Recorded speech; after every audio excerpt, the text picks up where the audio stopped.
the Constitution of India.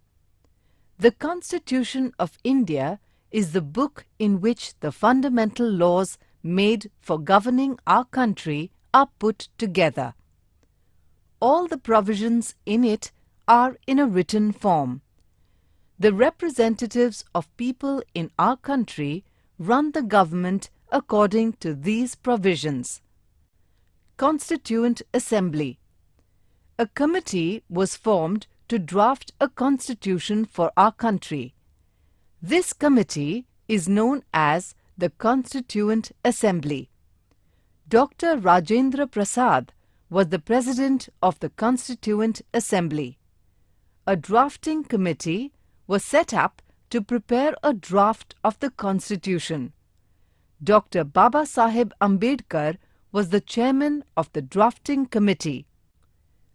Dr. Baba Saheb Ambedkar studied and thought deeply day and night and prepared the draft of the Constitution.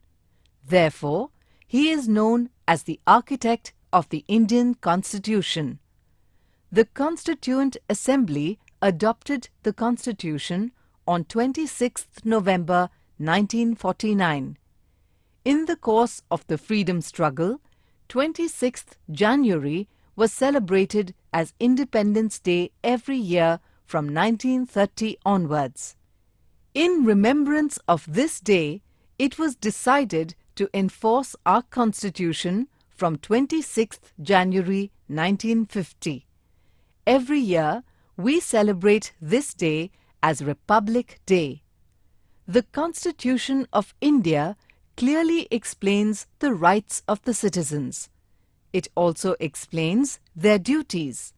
We must honor the Constitution. Before we end the chapter, let us get some knowledge about the Constituent Assembly of India.